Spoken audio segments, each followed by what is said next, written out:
I'm Molly Reagan, and this is my partner, Courtney Martin, and we are talking today about the United States and its relationship with the Rome Statute, that complicated history, and a possible path forward towards ratification. So, by way of background, it's important to know that the United States has been an early and ardent supporter of accountability for atrocity crimes.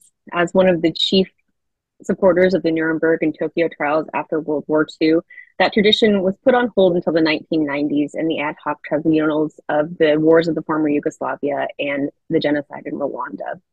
In 1998, a conference was held to create the International Criminal Court, with which the United States would have a very complicated relationship with in the next 25 years. First, by conducting a campaign of obstruction, and then campaigns of case by case cooperation. In the waning years of the Clinton administration, the Rome Statute was signed by the United States, but it was with the caveat that it would not be submitted to the Senate for ratification as the statute currently stood.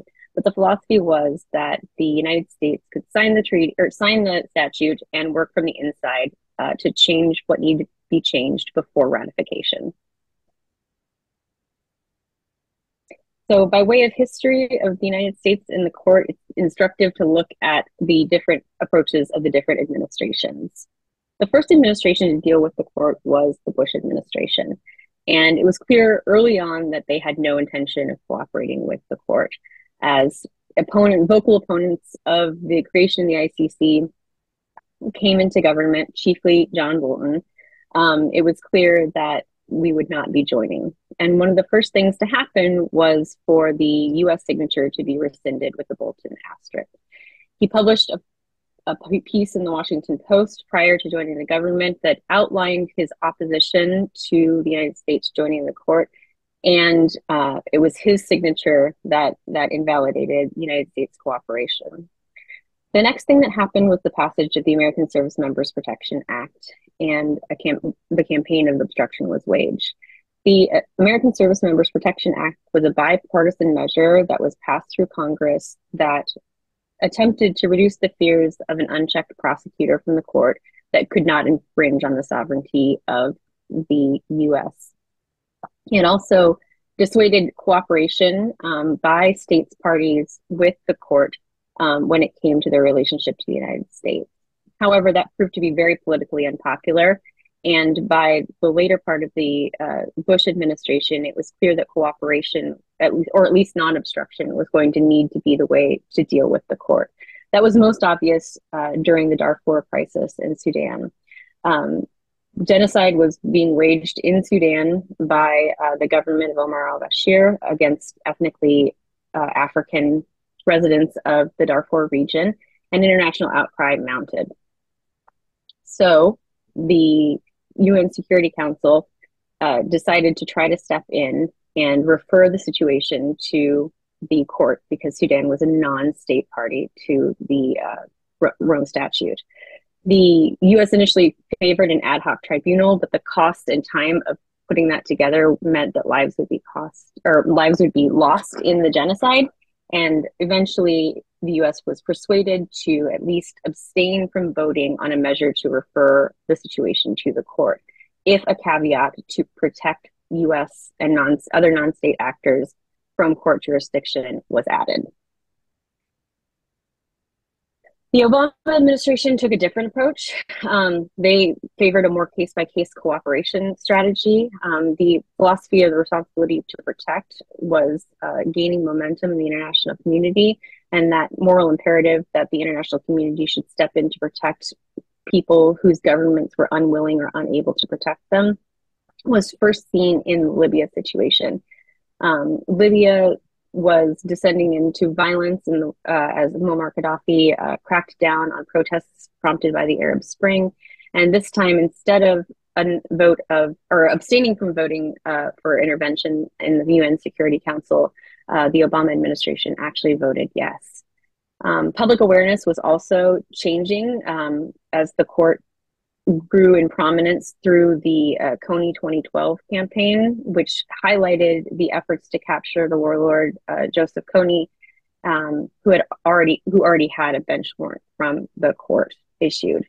However, it wasn't all good for the Obama administration and dealings with the ICC when the Palestinian Authority, signed the Rome Statute and requested an intervention or an investigation into the activities of Israel in their territory. The United States vocally protested, saying that as Israel was not a state party to the Rome Statute, the court had no jurisdiction to investigate their activities.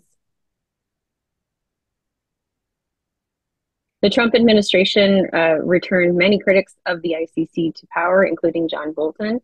And in that time, the court opened an investigation into the Afghanistan matter. Afghanistan is a state's party to the Rome Statute and had been for a while, and the prosecutor herself found reason to open an investigation into crimes that had been committed, not only by the United States, but by all actors in the matter in Afghanistan. So in reaction, the U.S. vowed to place sanctions against the court staff, including Prosecutor Bensouda, and strengthened penalties for any sort of cooperation with the court with an executive order signed in June 2020 that further alienated the United States from its role as a leader in global criminal justice. However, when the Biden administration came to the presidency in 2021, one of the first major foreign policy issues that it undertook was to revoke the presidential order that had sanctioned the prosecutor. And it noted in doing so, it did not agree with the actions relating to Afghanistan and Palestine, but the executive order and the sanctions against the prosecutor and her aide were counterproductive to U.S. aims in procuring accountability for atrocity crimes. The administration then found itself further thrust into cooperation with the ICC as the Russian Federation made a full-scale invasion of Ukraine in 2020. Due to the copious natures and heinous natures of the crime being shown all over social media and the news, Congress was outraged, and in 2020, in a bipartisan effort, voted to loosen aspects of the American Service Members Protection Act to allow for funding of the ICC's work in Ukraine and for court officials to actually meet with witnesses and victims on U.S. soil. However, throughout this, the Pentagon maintained its opposition to cooperation with the court for fear of exposing U.S. personnel to court jurisdiction. All right, shifting focus, talking about the U.S. allies and their relationship with the ICC in comparison to the U.S.'s relationship we just went through. We have 6 state parties that have signed and ratified the Rome Statute and have joined the ICC, as well as 4 non-state parties that are current allies of the United States that has yet to ratify the Rome Statute or has ratified and withdrawn their signature later on. So first we have Australia. Australia is a regular participant in the ICC and specifically in the Assembly of State Parties by setting the general policies for the court's administrations, as well as reviewing the court's activities on a day-by-day basis. Australia is also the ones who elect the judges and key officers for the ICC as well. Canada was involved with the ICC during the early drafting of the Rome Statute.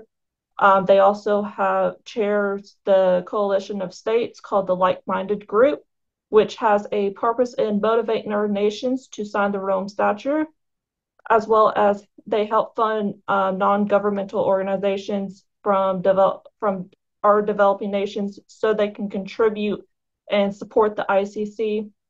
When it comes to France, France is a huge participant of the ICC, as in they promote the universality of the Rome Statute. They support the non-governmental organizations, and they're the 3rd largest budget contributor for funding and carrying out measures. And also 3 French judges have been elected to serve on the court as well. Germany is the second biggest financial contributor for the ICC and views the court as essential to preventing crimes under international law. Although they did, back under the Palestine investigation, they did show opposition to the court's investigation of it. When it comes to Israel, Israel initially had signed the Rome Statute, and then later on, when they had begun investigation into Israel, they had revoked their signature and have since announced that they no longer have any intention to ever join the ICC again. Italy was the fourth state party to sign the Rome Statute and has played a key role in the Rome Diplomatic Conference of the Parliamentarians. Japan is very strong going and has had lasting support since the beginning with the ICC and is a major center of representative for the Asian continent. And Japan, to this day, continues to be the largest budget contributor for the ICC. The Philippines was one of the members that had originally signed the Rome Statute and revoked their signature later when the ICC had launched an investigation on President Rodrigo Duterte on the suspicion of him committing crimes against humanity during his drug crackdown in the Philippines. And when it comes to Thailand, Thailand expressed concern regarding Article 27 of the Rome Statute, and due to that reason, they objected to the characterization of non-international armed conflicts due to their military members that are involved in international security measures, and therefore they have not yet signed the Rome Statute. Turkey has not ratified the Rome Statute yet due to the potential of prosecution between the current ongoing fight between Turkey and the Kurdistan Workers' Party, and also due to a concern along the Cyprus issue and their alleged support for Islamic jihadist groups residing in Syria at the time. The United Kingdom is a large supporter of the Rome Statute, even though they were against the Iraq-UK investigation and called for time limits for the preliminary examinations being conducted. They have still provide support for the ICC and as well as pledged 1 million military and police personnel to support the court and influencing international justice in our countries through the court. So in order to take a closer look at allies and see how a pattern for ratification could look for the United States, it could be instructive to look at Australia. Australia is a country with which the United States shares a lot of DNA.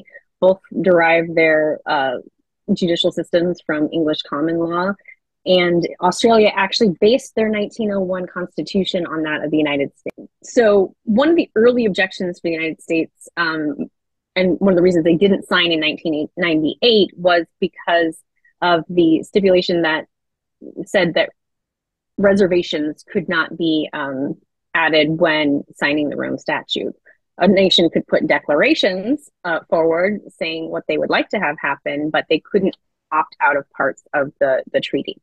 So what Australia did in order to preserve the constitutional rights of its citizens was to have very strongly worded declarations that basically said Australia's laws are in line with the Rome Statute and are thorough enough that Australia will deal with Australians. And that was put to the test in 2014 when a member of parliament who objected to the current administration's regime of offshoring migrants in Papua New Guinea and the Republic of Nauru sent a letter to the prosecutor's office asking her to open an investigation into crimes against humanity in these camps because the administration or the Abbott administration would not investigate what was going on.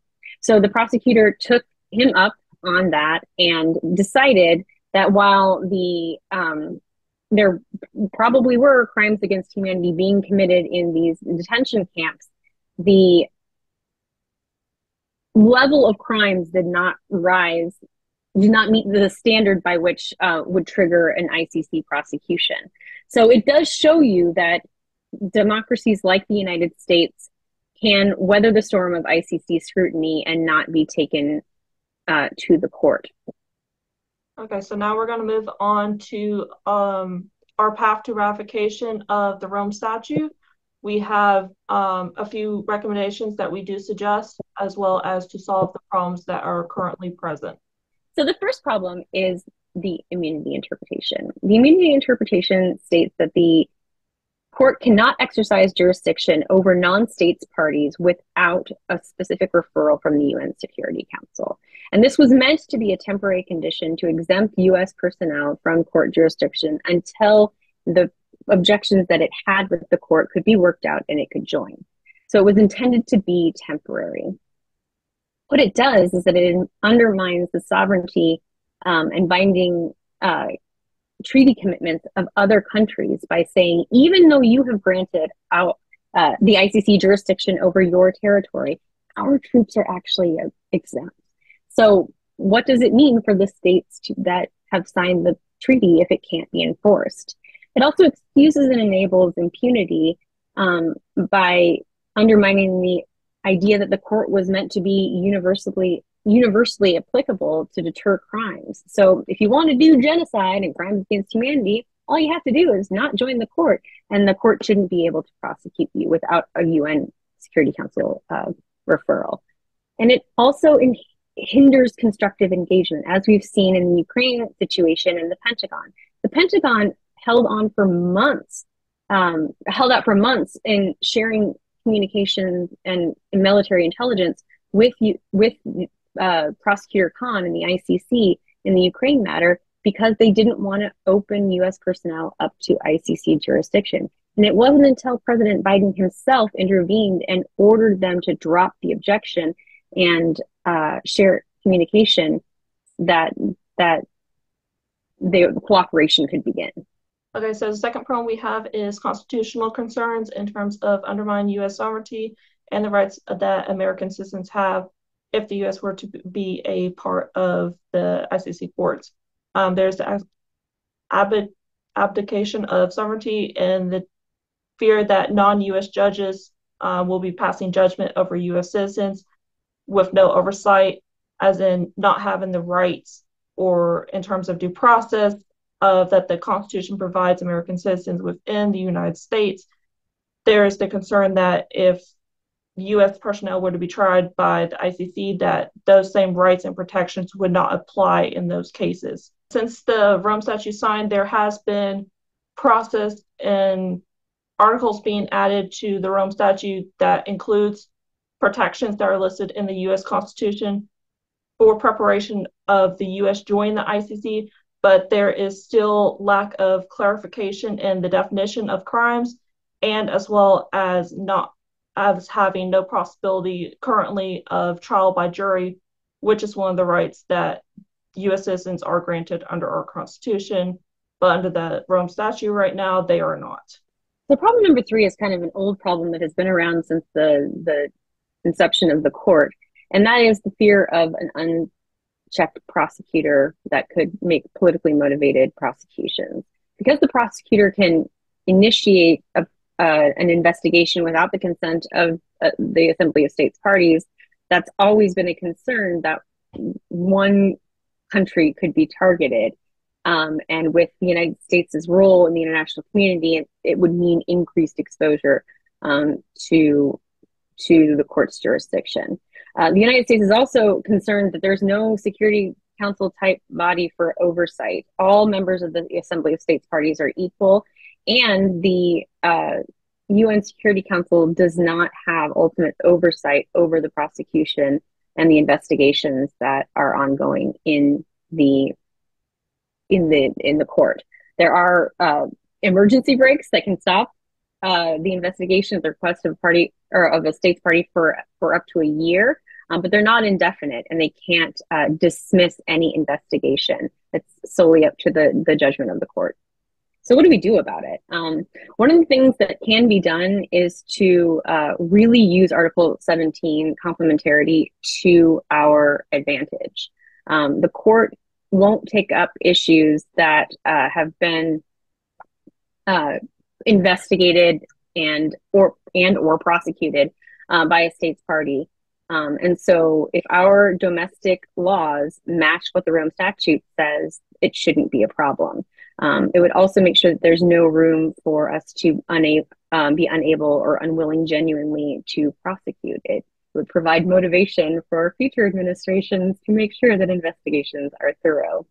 The biggest stumbling block to this right now is that there's no comprehensive crimes against humanity statute. So it is a hole in U.S. domestic law that if they were to sign as is, the ICC would have jurisdiction over. So with just a little bit of overhaul legislatively, that could be shored up.